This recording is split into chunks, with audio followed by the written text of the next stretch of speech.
Welcome back to Midnight Digital Decay. In the northernmost reaches of the world, beneath glaciers that have never thawed, there are whispers of the coldborn.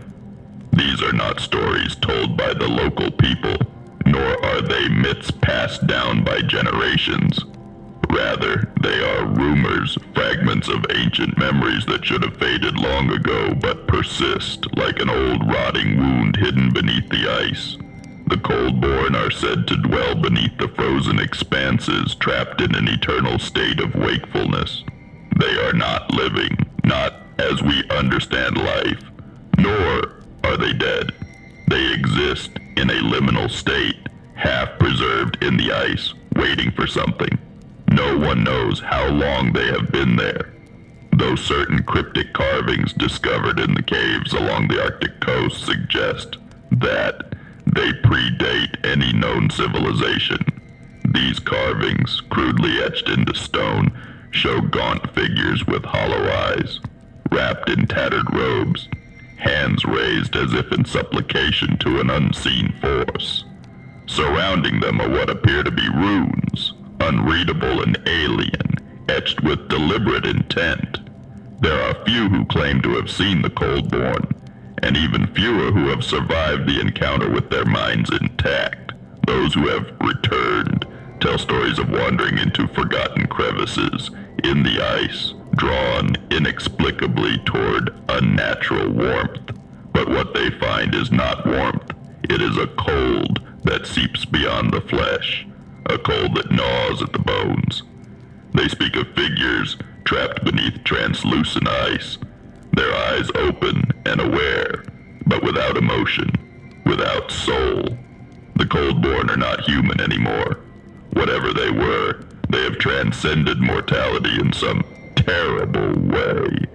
Their faces are stretched taut over skulls that do not seem quite right, too long, too narrow, with mouths frozen in silent screams or unholy hymns. Their eyes are said to glow faintly, an eerie blue light that flicker just beneath the surface like dying embers in the deep. One man, a geologist by the name of Martin Cale, was one of the first to encounter them in modern times. He had been part of a scientific expedition sent to study seismic activity near an untouched glacier in the early 1980s. The area had long been considered uninhabited, a frozen wasteland, yet seismic readings suggested movement beneath the ice. What Cale and his team found was something far beyond their understanding. Deep within a cavernous ice tunnel, they uncovered the remains of a forgotten city, buried beneath layers of frozen time.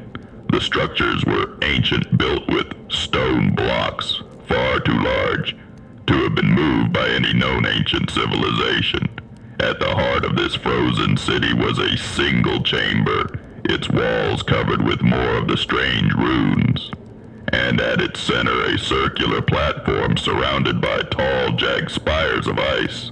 Atop this platform lay figures perfectly preserved, entombed in translucent ice, their faces twisted into expressions of unimaginable despair.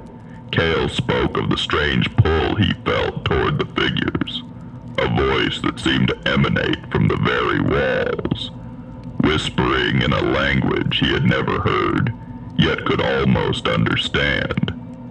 It wasn't a voice that reached his ears, but something deeper, something that gnawed at his thoughts, urging him to release what was trapped beneath the ice. For days after the discovery, Cale's team members began to act strangely. They would wander off into the icy wastes without explanation, only to return hours later with no memory of where they had been. Some muttered incoherently about figures in the snow shadows that walked just beyond the periphery of their vision.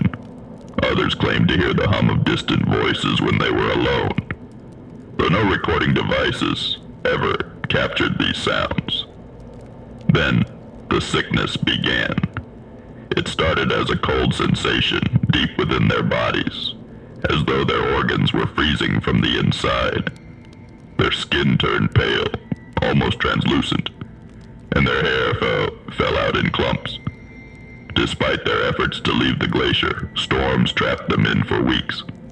One by one, the expedition members succumbed to the illness, their bodies wasting away, until they were little more than bones wrapped in frostbitten flesh. Kale was the last survivor, the only one to escape the glacier, though he would later wish he hadn't. His account of the expedition was erratic, filled with contradictions, as if his memories had been tampered with. Some days he would claim the Coldborn were still alive, moving beneath the ice, watching the world through frozen eyes. Other days, he swore they were mere shadows of the past, echoes of something far more ancient than humanity.